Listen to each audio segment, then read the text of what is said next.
Assalamualaikum warahmatullahi wabarakatuh. Selamat datang di podcast Bawa Karain Juara ya, podcastnya Telkom Witel Makassar. Dan hari ini kita akan podcast bersama Kartini dari Telkom Witel Makassar, tentunya spesial di Hari Kartini. Selamat datang Ibu Iin dan Ibu Dewi. Bisa disapa Ibu. Halo Sobat Indiho. Iya.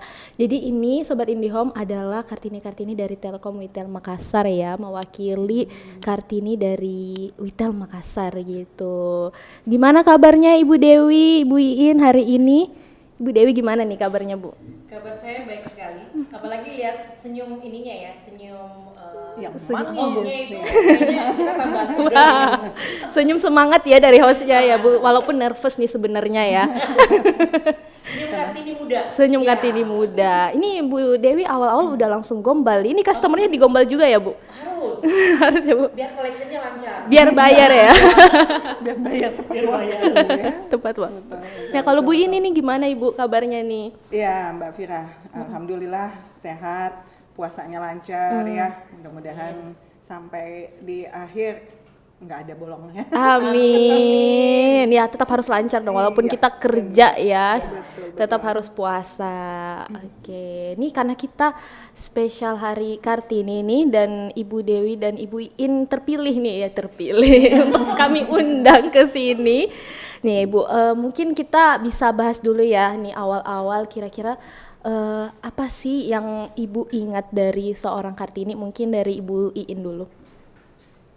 Ibu Kartini, yang paling diingat itu habislah gelap terbitlah terang ya. Iya, salah Terus satu ada tulisan beliau. Dan beliau adalah tokoh pahlawan nasional, pelopor emansipasi wanita Indonesia. Benar. Gitu. Dari Ibu Dewi gimana nih, Bu? Kurang lebih sama ya. Kan yang memang paling terkenal kan adalah Iya, Kartini adalah pelopor emansipasi wanita. Benar. Sejak adanya Kartini, wanita diberikan porsi yang sama untuk bisa mengenyam pendidikan, Benar. untuk bisa menambah wawasan. Benar. Itu yang sangat terkenal ya dari seorang era Kartini. Iya, saya pun juga berpikir sih Bu, kalau nggak ada Kartini ya pada saat itu ya, mungkin saya nggak bisa ada di sini gitu ngobrol sama Ibu, terus nggak bisa bekerja gitu bersama para pria-pria, bersekolah, berkuliah Mungkin masih gitu di ya. rumah ya. Iya, pasti masih di rumah gitu ya, masak segala macam Tapi gitu. sebenarnya kalau dari literatur yang saya baca, era Kartini itu dia juga belajar dari rumah. Ya, dia Dia kan sejak umur 12 tahun itu dia Betul. sudah dipingit, Betul. tetapi tidak membatasi dia untuk belajar dan mengembangkan benar. wawasan dia. Ya, benar karena obsesinya dia ya sama kehidupan di luar sana, wanita-wanita Eropa yang punya kebebasan. Yang maju ya. Iya, makanya dibawahlah itu ke Indonesia juga dan akhirnya kita bisa duduk nih bersama hari ini ya Bu untuk Sebagai Kartini ya. Iya, sebagai Kartini Telkom Witel Makassar gitu. Yes. Oke. Nah, kalau dari Ibu Dewi asli mana? Saya aslinya Ambon, tapi jangan ditanya Pam ya. Kebetulan papi itu orang Jawa, orang Kediri, mami Ambon. Tapi saya dilahirkan dan dibesarkan dengan budaya Maluku. Oh, kenapa bisa nih bercampur-campur tapi akhirnya Maluku? Ambon kan di Maluku. Oh iya. Provinsi, bukan provinsi Maluku. Ya, jadi saya dibesarkan ya di Ambon. Jadi kalau orang nanya orang apa? Bingung saya juga. lebih prefer menjawab orang Ambon. Tapi memang besarnya dari kecil di sana. Iya, tapi kalau ditanya marganya apa? Nggak punya. Karena bapaknya orang Jawa. Oke, berarti dibesarkan sebagai wanita Maluku dan ada kejawa-jawaannya juga ya, Bu? Atau Amin. gimana? Agak ragu-ragu menjawab. Soalnya lebih kayaknya 80% saya mengadop budaya Maluku ya. Ambon. Ini Mbak ini udah lama kan berteman ya. Ambon. Oh Kayaknya iya, saya terlihat lebih ya, Ambon terlihat ya Ibu ini ya. Oke, kalau dibesarkan sebagai wanita Ambon ya mungkin ya khususnya, gimana sih Bu rasanya atau apa kira-kira rasanya waktu dibesarkan sebagai wanita Ambon, apa sih pelajaran-pelajaran yang didapatkan mungkin dari orang tua atau dari lingkungan saat di Maluku? Kalau saya kebetulan ibu saya juga guru. Oh iya. Jadi kalau tapi saya rasa bukan saya sendiri sih. Sejak zaman saya sekolah, saya lihat di Maluku itu untuk peluang pendidikan untuk laki-laki maupun perempuan itu sama.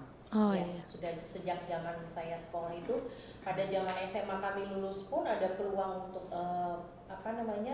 beasiswa ke Aussie. Waktu itu ada teman Oh, saya yang sudah ada ya, lolos Bu? itu, iya, perempuan malah. Jadi memang kalau di Maluku, di Ambon khususnya itu sejak zaman saya nggak tahu kalau zaman sebelumnya itu kesetaraan untuk mengenyam pendidikan itu udah sama. Kalau soal pendidikan di rumah, saya kebetulan opa masih ada turunan Belandanya. Oh. Didikannya Belanda mungkin kurang lebih sama ya, Mbak In juga pasti merasakan ya. Iya. Begitu strict, bangun itu harus sebelum matahari terbit. Hmm. Mau dibilang kuno memang seperti itu saya dulu. Pulang itu kalau kita mau ganti baju itu harus digantung atau langsung. Didikan-didikan dasar, tetapi kalau buat saya saat ini sangat bermanfaat. Jadi disiplinnya, kemudian bagaimana kita menghargai orang tua, bagaimana kita hidup bertetangga dengan orang di sekitar kita, itu kalau dulu yang saya dapatkan memang sangat strict. Orang tua saya tuh disiplinnya itu sangat ini banget. Tapi buat saya sih manfaatnya Ya, yang itu bisa terasa saya- ya, Bu, sampai sekarang. terasa sampai sekarang. Gitu. Yang bisa saya dapatkan. Dan bisa diterapkan juga nih mungkin di kepemimpinannya sekarang nih Ibu ya. Oke, kalau Ibu ini saya dengar-dengar dari Makassar iya, dari Jawa juga iya ya. Iya. Gado-gado ya istilahnya ya, Gado-gado. percampuran. Dari Sulawesi Utara juga. Iya tuh, jadi Ada bisa mungkin nih pendidikannya atau cara didik orang tuanya mungkin agak bercampur nih antara Sulawesi dan Jawa. Itu gimana nih, Bu? Iya, saya itu dibesarkan di lingkungan yang boleh dikatakan plural ya, karena mama dari Manado. Tuh kalau mau tanya farm, dia nggak punya farm. Lebih gado-gado Dia lagi. nggak punya farm, saya punya farm. Saya punya farm, kami farm Tumbelaka. Oh. Nah, gaya pendidikan orang Manado kayaknya hampir sama lah dengan Maluku ya, lebih terbuka daripada Jawa sebenarnya. Memang Jawa itu terlalu banyak ininya. Tradisi ya, banyak tradisi. Banyak tradisi yang memang harus kita ikuti. Sebagai wanita. Tetapi di keluarga saya khususnya itu kayaknya tidak ada pembatasan itu. Kenapa saya katakan begitu? Karena di antara saya berenam nih, banyak kan? Wah. Berenam dan saya Anak berapa ya, Bu? pertama. Anak pertama perempuan lagi ya, Iya. berarti memang harus kokoh nih, harus tegas Iya. gitu ya karirnya. Nah, itu kami berenam ini cowok dan cewek ini diberikan kesempatan pendidikan yang sama. Oleh orang tua kami. Diberikan kebebasan untuk memilih pekerjaan yang kami inginkan, pendidikan yang kami jurusan yang akan kami ambil nantinya. Itu sudah diberikan pilihan kepada kami sejak kecil. Jadi ya saya rasa memang kita sudah terang lah ya. Iya. Sudah hidup di zaman Belum, ini iya. ya. Gelapnya udah habis. Gelapnya udah habis di ini ya. Khususnya dari keluarga saya. Oke, jadi baik Bu Iin dan Ibu Dewi ini sama-sama memang diberikan kebebasan ya, Bu. Utamanya dalam soal memilih, mungkin memilih pendidikan, memilih hobi juga mungkin, memilih kesukaan masing-masing gitu ya. Memilih jodoh pun juga. Oh, jodoh juga? Atau Bu, kayaknya Bu Dewi enggak deh. Dipilih ya, Bu? Saya memilih. Kalau Bu Dewi dipilih berarti? Enggak juga. Enggak juga. Tapi kalau mau dibilang saya memilih suami saya sekarang karena memang ibu saya suka sama dia. Oh, gitu. Jadi ada istilahnya bukan dipilih ibu saya ya. Cuman memang karena ibu saya suka sama dia. jadi kenalin. Iya. Enggak, kenal duluan. Justru kenal, kemudian saya kenalkan ibu saya kok belakangan malah cenderung kok lebih sayang suami saya. Enggak.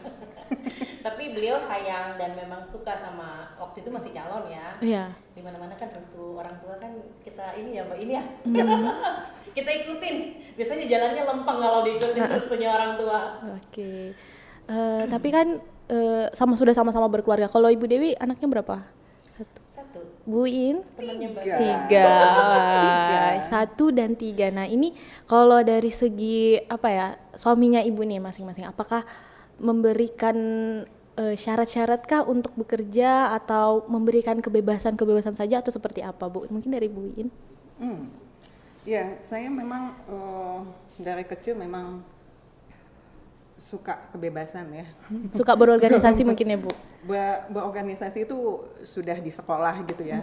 Tapi dari kecil kata mama saya, dari 6 bersaudara itu yang paling suka manjat pohon itu saya.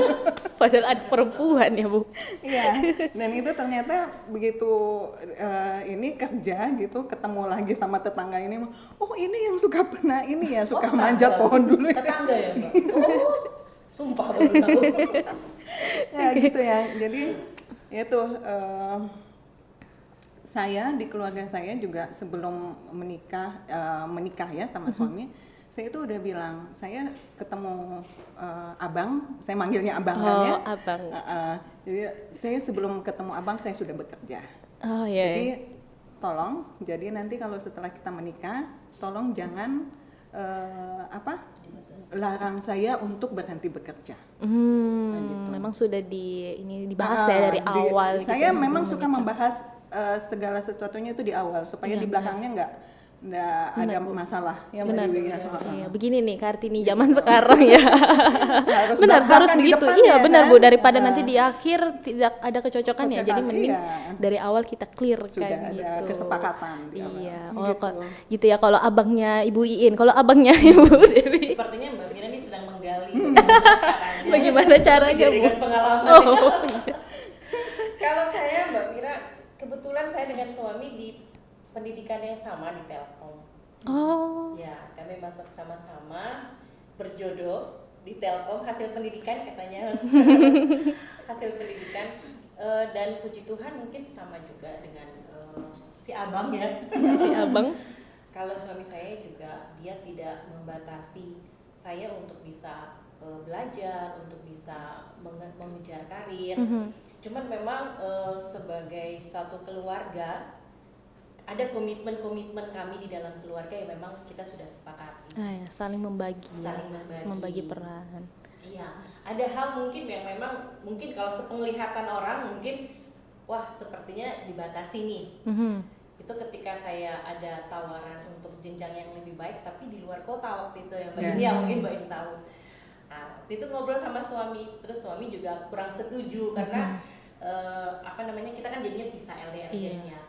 Dan saya tidak merasa itu sebagai suatu keterbatasan yang mengekang, tidak. Kalau buat saya itu justru komunikasi yang baik agar semuanya kan kita nih Kartini ini harus berusaha untuk karir kita jalan dengan baik, keluarga kita juga jalan dengan baik ya tentunya ya Mbak In ya. Jadi berjalan itu beriringan.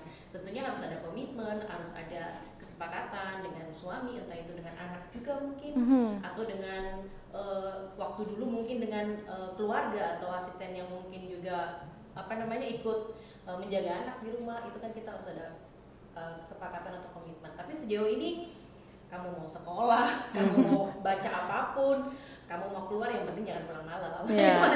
Iya benar Bu. Itu harus dibatasin. Itu sudah culture-nya orang Indonesia kayaknya ya. Iya benar-benar. Di luar itu apapun yang saya mau lakukan, apapun yang mau saya kerjakan pasti dikasih izin. Oke. Aman lah ya. Nah itu dari perspektif suami ya. Nah terus ini bagaimana anak-anak? Apakah kadang mencari ibunya kayak mama pulang jam berapa nih? Terus hari ini mama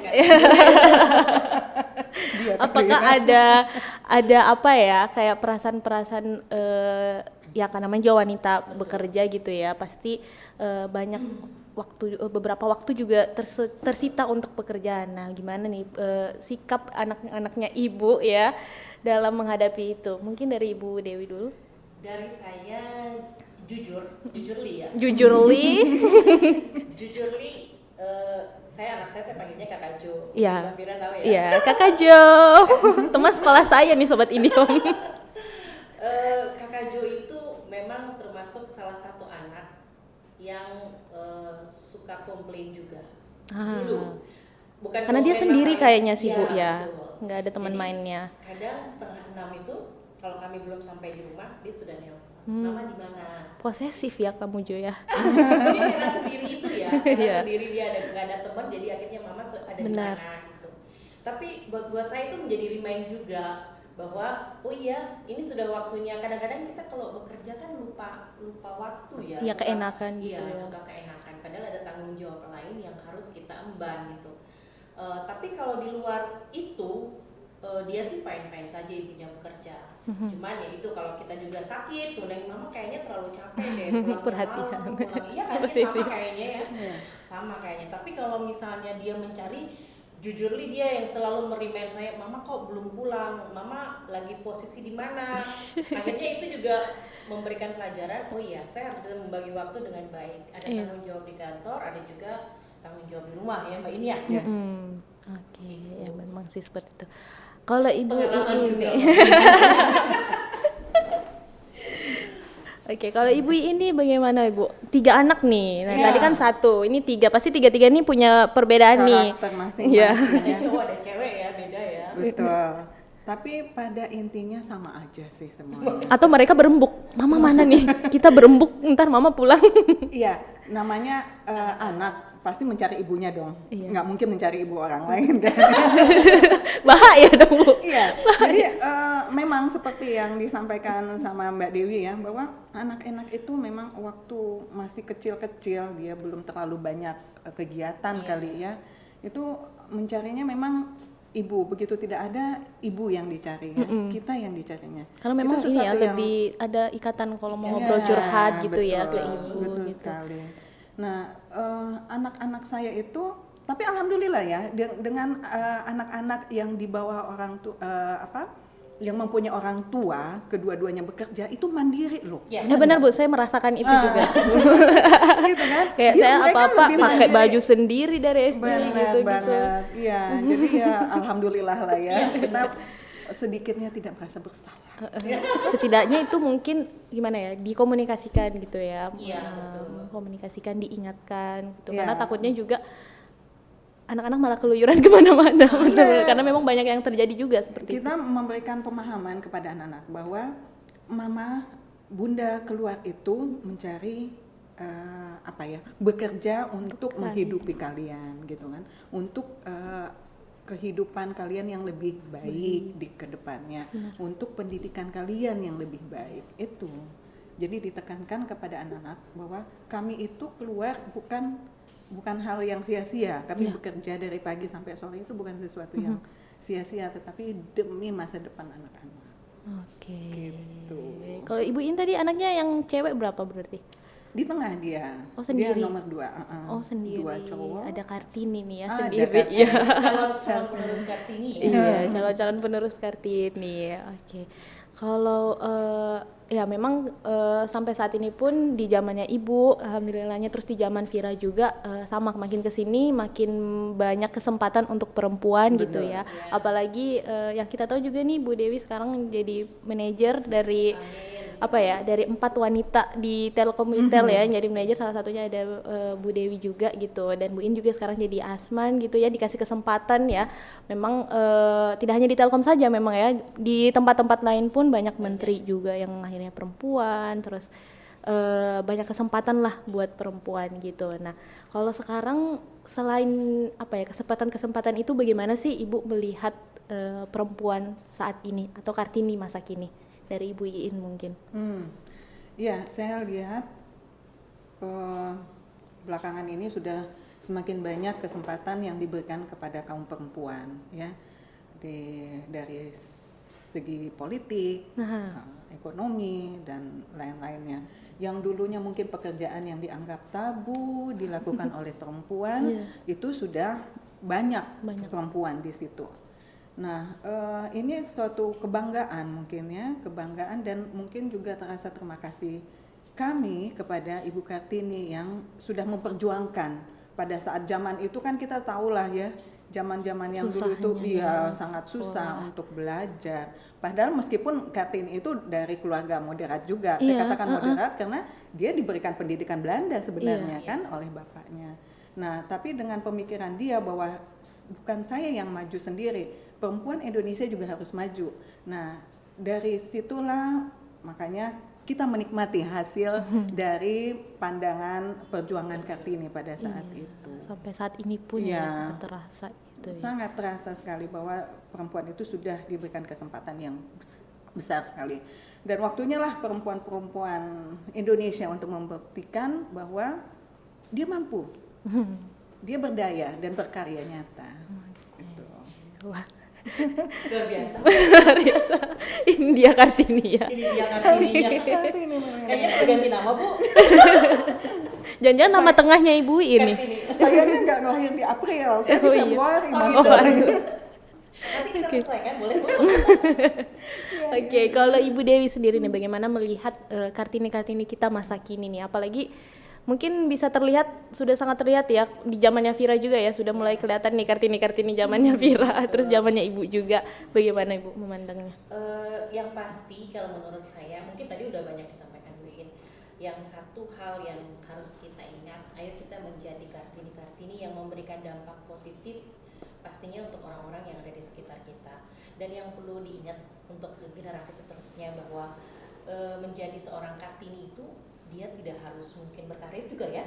Iya. Seorang ibu rumah tangga pun dia Betul. bisa menjadi seorang Kartini. Membentuk Kartini baru. Betul, membentuk Kartini baru, dia bisa mempunyai peluang untuk mendapatkan pendidikan yang sama, wawasan yang sama.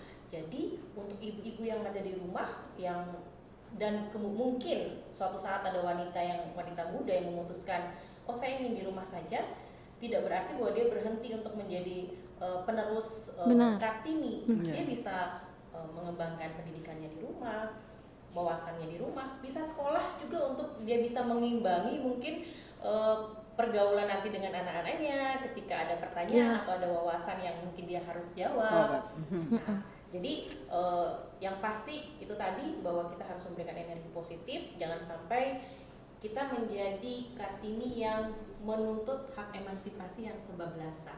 Karena kadang-kadang ada kita kan harus emansipasi, kita menuntut hak kita untuk mempunyai peluang yang sama, tetapi kita lupa kewajiban kita sebagai wanita, kewajiban kita sebagai istri mungkin yang sudah berkeluarga, sebagai ibu yang sudah mempunyai anak, itu ada kewajiban Sebagai juga menantu. sebagai menantu, betul, yang tidak bisa kita tinggalkan. Iya. Itu yang harus kita ingat.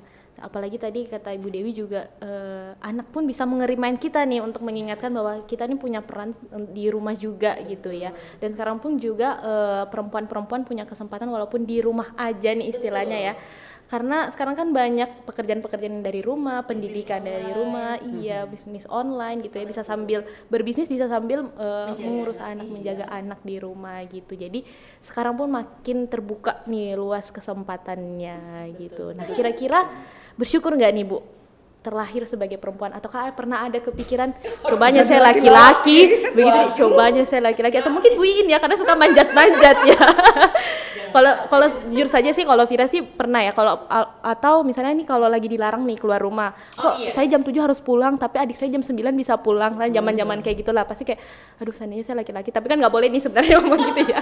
Nah, apakah Ibu bersyukur nih terlahir sebagai wanita? Apa yang disyukuri dari Ibu Dewi mungkin? Kalau saya pasti sangat bersyukur. Ada hal-hal yang dimiliki wanita, hak eksklusif yang tidak dimiliki pria. Benar. Wanita bisa mengandung, bisa melahirkan ya Mbak, bisa menyusui, laki-laki nggak bisa. Satu lagi, wanita itu multitasking loh. Oh iya, benar. Sambil nyetrika, bisa masak. Mungkin ada cowok Betul, yang bisa betul, juga.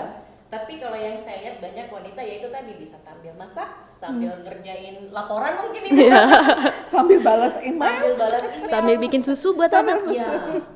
Kalau pada saat muda seperti yang tadi Mbak Vira bilang, kadang-kadang memang pas muda kita kan dibatasin ya pulang. Tapi kalau saya masih jam 10 sih. Beda nih kayaknya, Ambon beda nih. Kita jam 10, kalau yang cowok kok bisa jam 12, jam 11 gitu ya. Tapi sekali lagi pastinya sangat bersyukur bisa dilahirkan sebagai seorang wanita. Wih, alhamdulillah. Iya benar. Karena itu tadi juga ada privilege nih yang kita dapatkan ya, kayak woman first gitu ya. Ada kalimat-kalimat seperti itu yang memang kita bersyukur ya terlahir sebagai wanita. Jangan lupa surga berada di telapak kaki. Ibu Benar ya? Ibu. Benar. Bapak ya. Kalau kita ke bank juga yang ditanya ibu kandung ya, kalau mau ganti PIN bukan apa bapak ibu kandung. kandung bukan bapak kandung. Benar. Oke. Kalau Ibu ini gimana? Bersyukur kan terlahir sebagai wanita? Karena suka manjat-manjat kan. Itu hanya hobi kecil aja. Hobi besarnya lebih parah. Hobi besarnya menabung ya. Saya bangga lah ya. Bangga. Bangga sebagai wanita yang mempunyai 3 anak, yang sekarang kondisinya sehat walafiat, mempunyai pendidikan yang ya lumayan ya, sesuai dengan keinginan mereka. Jadi itu merupakan suatu kebanggaan, tidak ada taranya. Ada satu momen yang paling membanggakan pada saat kita habis melahirkan ya, Mbak Dewi ya. Itu adalah momen yang paling menakjubkan ya, sebagai perempuan ya. Nah, nanti Mbak Vira juga rasain tuh. Memang kebanggaannya beda. Oh iya. Susah ya kita jelasin. Nggak bisa dijelaskan ya, Bu. Nggak bisa dijelaskan. Tapi ketika itu tadi yang Mbak In bilang, ketika melahirkan itu apa ya, kebanggaannya itu beda. Beda, Bukan betul. kebanggaan bahwa kita enggak, tapi kebanggaan saya jadi ibu, jadi beda banget. Jangan nangis tuh Mbak. Saya membayang-bayangkan nih, Bu. Oke, bisa dilanjutkan lagi, Bu. Nah, ya itu kebanggaan itu wajib kita ini ya, kita punya ya, kita syukuri bahwa kita terlahir dari perempuan di zaman yang tidak yang di zaman yang sudah memberikan kita kebebasan sebagai perempuan untuk membuktikan diri kita. Gitu. Jadi bangga banget saya. Kalaupun mau ini maupun kalaupun ada kelahiran yang berikutnya, saya pengen jadi perempuan lagi. Saya juga, Bu. seandainya kan kita tidak bisa memilih. Tetapi kalau pilihan itu ada di depan kita, saya akan memilih sebagai perempuan, bukan sebagai laki-laki. Tapi tetap diizinkan menjat pohon ya, Bu. Ya. Oke, jadi memang dan saya yakin juga sih wanita-wanita di Sobat IndiHome Kartini ya mungkin ya di luar sana juga bersyukur nih atas kelahiran kita sebagai wanita, sudah dilahirkan sebagai wanita dan oleh wanita juga kita dilahirkan gitu. Jadi ya itu ya, bersyukurlah kita terakhir sebagai Kartini gitu.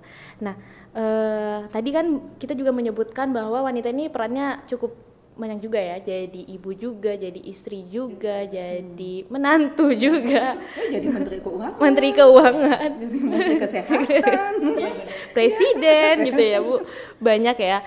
Nah, hal apa sih yang ibu harapkan gitu ya sebagai seorang wanita dan sebagai peran ibu sekarang nih di kehidupan ibu saat ini, dari Ibu Iin mungkin? Lagi dipikiran ya, Bu? Apa ya yang diharapkan ya? Atau ada nggak keinginan gitu ya yang belum tercapai sebagai seorang wanita? Kalau sebagai seorang wanita itu sebagai istri sudah ya itu kayak cita-cita ya, Bu ya. Sudah. Sebagai mertua belum, Bu? Ya mungkin itu ya. Ya sebagai perempuan saya menginginkan semoga perempuan-perempuan milenial, Kartini milenial itu kedepannya bisa lebih powerful lagi, berani lebih mengungkapkan pendapat lagi, gitu ya,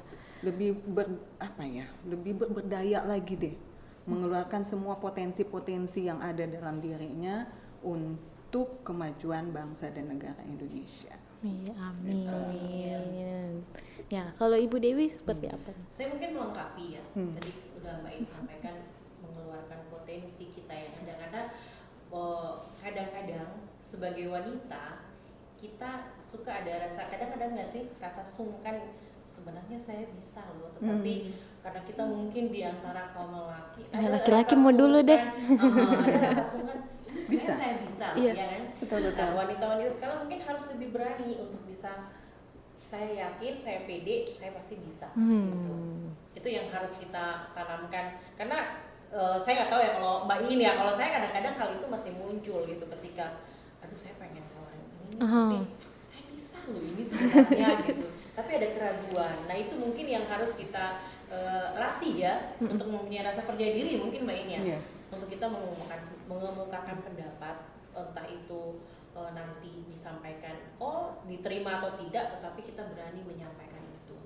Dan yang pasti menjadi Kartini sekali lagi yang positif, berani gitu ya, positif dan berani. Ini nih pesan dari dua Kartini kita di sini nih Sobat IndiHome, positif dan berani mengungkapkan pendapat, berani mengeluarkan potensi diri gitu ya, berani menunjukkan bakat-bakat yang kalian punya, karena memang Kartini zaman sekarang nih beragam ya bakatnya ya, sangat multi talenta dan bisa multitasking tadi ya kata Ibu Dewi. Nah, semoga nantinya ke depannya wanita-wanita masa kini gini ya bisa memberikan dampak yang cukup besar juga buat negara dan mengharumkan nama negara juga, mengharumkan nama Indonesia dan tetap bisa mempertahankan nama baik wanita gitu ya. Jangan sampai kita sebagai wanita nih yang sudah menggembor-gemborkan emansipasi wanita, namun wanita juga yang menjatuhkan nama baik wanita gitu ya. Kita sama-sama menjaga nama baik kita sebagai seorang perempuan, sebagai seorang Kartini masa kini. Oke, cukup sekian. Terima kasih Sobat IndiHome sudah menonton kita. Jangan lupa like, subscribe, dan share channel ini dan share ke teman-teman kalian. Sampai jumpa Sobat IndiHome. Makasih Ibu. Ya, makasih Mbak Mira.